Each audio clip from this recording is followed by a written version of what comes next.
If you guys have your Bibles, or if you guys have your QT book, we're going to turn to our Saturday morning QT, which is September 1st, John chapter 9, verse 1 through 12. And let me just quickly read this. So it's called it's come from John chapter 9, verse 1 through 12. It says, as he went along, which is Jesus, he saw a man blind from birth. His disciples asked him, Rabbi, who sinned, this man or his parents, that he was born blind? Neither this man nor his parents sinned, said Jesus, but this happened so that the works of God might be displayed in him. As long as it is day, we must do the works of him who sent me. Night is coming when no one can work. While I'm in the world, I am the light of the world. After saying this, he spit on the ground, made some mud with saliva, and put it on the man's eyes. Go, and he told him, wash in the pool of Siloam.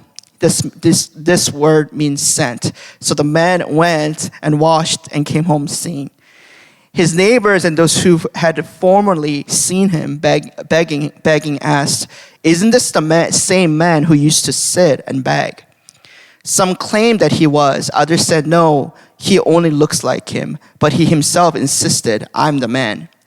How then were your eyes opened? They asked. He replied, the man they called Jesus made some mud and put it on my eyes. He told me to go to Siloam and wash.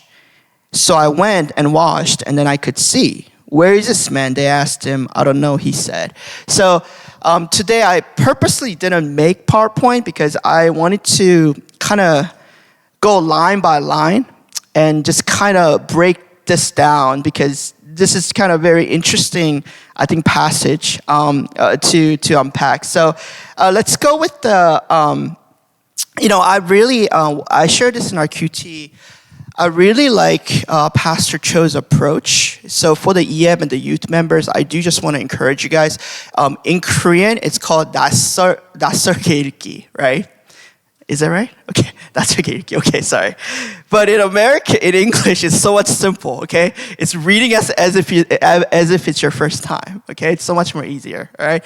But the reason is because I think I start to apply that in my life, where I start to read the Bible as if I'm reading it for the first time. Because sometimes when you look at just the title, you're like, oh, I know this story, so you kind of skim through it, right?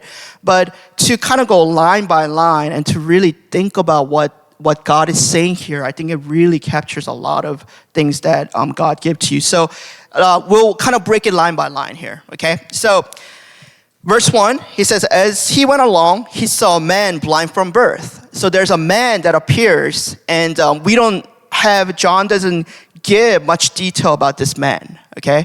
This man is just blind from birth, right? But we know that if you're blind, right? I mean, he has a physical challenges, but in another sense, right? If you're blind, there is a challenge that you'll face in life.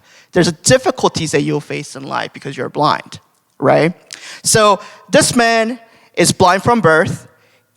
We don't know if this is a good man or bad man, or where does this man come from? We don't know. Okay, we just know that this is a man. Okay. Now, I want us to kind of look at this because his disciples turned this into a very interesting conversation, into a theological conversation, okay? So in verse 2, his disciple asked him, Rabbi, who sinned, this man or his parents, that he was born blind?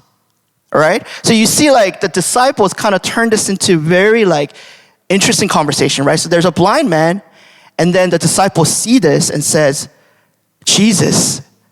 Ultimately, what they're asking is, who is responsible for his condition of his blindness, right? It's very theological conversation going on, right? And the reason is because back in the day, in the Judaism culture, they believe that your physical illness is a sign that you did something wrong to God. So your physical sign, your physical sickness it kind of shows your spiritual status, right? So what they're saying is, if you're born with like sick or like a blind from birth, what they kind of assumed was, oh, someone must have sinned, right? Or like, hey, like your parents or somebody or God must be like really angry at you, right? And if we truly have to be honest with ourselves, right? I think every time as a believer, okay, just being really honest, when we go through some challenges in life or some painful suffering or some situations, I think naturally back in our head, we think like this, saying, did I do something wrong? Did I sin? Am I not doing something right? I think that's how naturally we sometimes think, right? And it's just as natural as the disciples saying, who is responsible? Who sinned? Why is this man this way? Okay? Now, if you look at verse 3, Jesus turns into very interesting things. So the disciples put the emphasis on that man, right? Who sinned? Is this man's fault? Who is it? Just like sometimes how when we go through challenges, we sometimes put it on ourselves, right? We're like, I did something wrong. Did I do something wrong, God? Did I not get something right? Why am I going through this? The emphasis is on you, always, right? Just like how the disciples, right? If you look at verse 3, Jesus takes a very interesting turn. He says, neither this man nor his parents sinned. So the disciples are trying to focus on this man, and Jesus takes the focus out and says, it's neither, right? Okay, I just want to say this. I do not think that in this particular passage that Jesus was talking about doctrine of original sin. Okay, so if you guys don't know what the original sin is, basically we inherit the sin from Adam and Eve, right? So by birth, we are deep inside our heart and our inner man is corrupted by sin. That's the doctrine of original sin, right? We are not able to save ourselves. We're not able to fix ourselves. And I see this every single day. I have a living witness in my house named Chiu, okay? Like, I think she's the living witness. Like, I never taught her to scream, bang her head, like throw her toys and things like that, right? And like this week, Chiu kind of got into this habit of pouring the water out. So I was doing the dishes and I was looking at her straight, and she looked at me and she smiled. So I looked at her straight and I said, don't pour the water out. And she just went, whook, right? And then I was just like, oh God, your word is so true. Okay, anyways, so verse 3 says, neither this man or this parent sinned. And Jesus said, and here's where he puts emphasis. He says, but this happened so that the works of God might be displayed in him. Right? So he put the emphasis on the works of God, right? That God who's working behind the scene. Do you guys kind of get that as a EM and youth, okay? And then on the verse 4, he says, as long as it is day, we must do the works of him who sent me. Okay, it kind of goes along with God saying that I'm constantly working in behind the scene. And night is coming when no one can work. While I'm in the world, I'm the light of the world. Okay? So, once again, all right, Jesus changes the focus here. And, instead of putting the emphasis on the man, he puts emphasis on saying that this happened so that the works of God is revealed. Now, as I was reflecting this, I was thinking about this. What if this man was a righteous man who did not actually do anything wrong, right? What if he was just going through the circumstances, right? Because technically let's say it wasn't really his fault. Because it doesn't really tell anything about that man, right? And then I began to kind of see that in the Bible, okay, just want to be very clear that in the Bible, not all suffering, difficulties, and challenges are a result of sin. Okay, let me just repeat that one more time, okay? In the Bible, okay, not all suffering, challenges, and pain going through this darkest times is a result of sin. I mean, there's a clear way, right, where sometimes because of our sinful nature, by the decisions that we make, by the things that we do, we sometimes kind of choose to go to that situation. But there's a countless times in the Bible where the righteous people suffer, right? Job is one of them, right? Joseph is one of them. There's a people who are faithful to God, yet they go through suffering, right? And the Bible there's countless times like that, right? So let me ask you this, right?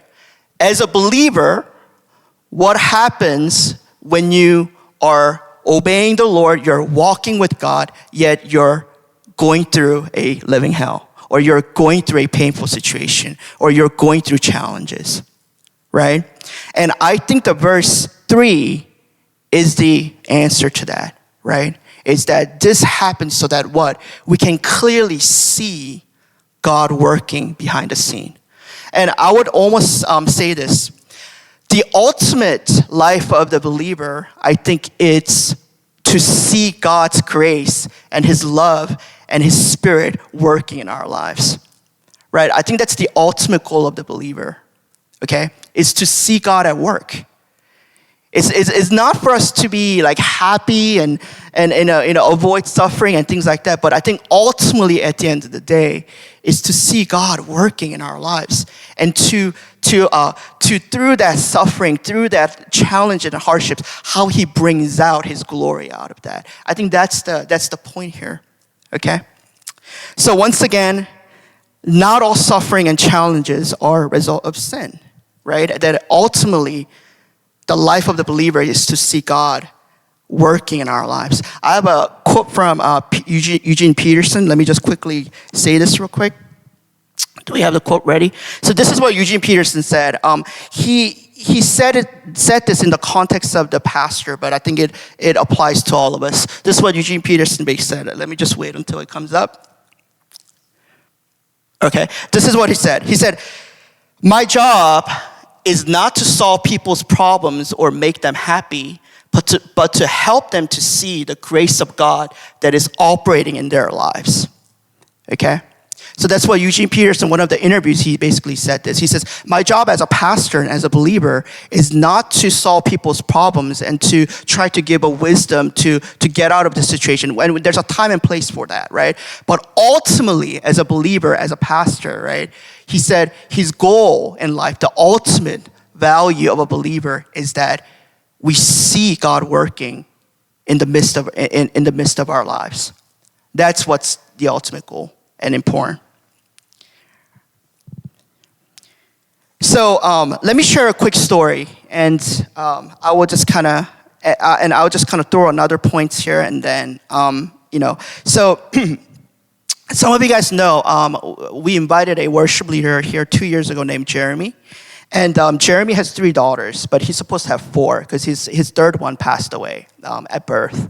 So let me quickly share this story, and then we can kind of go into our next point. Is around about 3 years ago, my wife and I were sleeping, and around 4 a.m., I get a call from my friend Jeremy, and he basically says, "Hey, just want to let you know, my wife is feeling the baby coming out, so we're on our way to hospital. So please pray for us, right?" So he said, he basically just quick conversation, and I was like, "Okay, we'll pray for you." And then so my wife and I got up, we quickly prayed, and we're just kind of waiting for the news. By the time it comes to 8 a.m., he texts me and he says, "Hey, I just want to let you know, hey guys, something is not right with Kea." That's the name of the baby. He said, "Something is not right with Kea. She's not breathing properly." So he said, "Can you continue to pray for our baby?" And I was like, "Okay, what's going on?" And he says, "I don't know, but the doctors are saying that something is not right." Okay, so they're in the hospital, and then I think a couple 5-6 hours passes by, and then he texts me and says, "Hey, I just want to let you know, Kea didn't make it." Okay, so the baby actually passed away right away. Okay, and I remember, and he's a great guy, by the way. He loves the Lord, worship pastor. He his whole entire family loves the Lord, very faithful. And I remember he took a break a month from leading worship, and the first time that he came back to lead worship, I would never forget this moment. He got up on the stage, and then he basically said this. He said, "A lot of you guys are wondering, and a lot of you guys have been texting me. Thank you so much for doing that." But then the next phrase that he said was very interesting. He says, "Through this, I saw God more clearly working in my life," right? As I was talking with him. He said, "Through this suffering and through these difficult times of my life, I could still sense the nearness of God. I could still sense the grace of God that is on my life." And then the next statement he says, "I'm okay." because God is still good and God is still faithful. Okay? The emphasis was on God, right? So as a believer, right, whether we go through good times or bad times, the common line is that God is still at work, that God is with us, that he walks with us. And the reason why in the beginning I said I want to be a little bit cautious about this is because, I don't know why people go through tough times and rough times. I don't know why people go through suffering. I don't know why that happened. I don't have all the answers. But through the scripture, it's very clear that we can be fully confident that there's a God who will walk with us in the midst of our suffering, that in the midst of our pain, that he's sovereign over all seasons of our lives. That's the confidence. Not in the confidence that things that change, not in any other way, but our confidence comes from that, right? That side of who God is, okay? So, I just wanna end with this, that sometimes when I read a Kakao chat that Pastor Cho sends, we hear good news, but at the same time, there's a lot of members that are going through rough times, right? Even with the EM and youth, as I talk personally, there's people that are doing really well, and there's people that are not doing so well, right? So there's this wild range of people walking in different seasons. But there's a common thing that unites all of us, and that is, no matter whether you're going through rough times or good times or best times or worst times, the common thing that unites all of us is that God is with us, that God is constantly working behind the scene for our church to fulfill his purpose, right? And as a church this morning, we can be confident in that and move forward, right? That's what gives us confidence. So let's just pray real quick.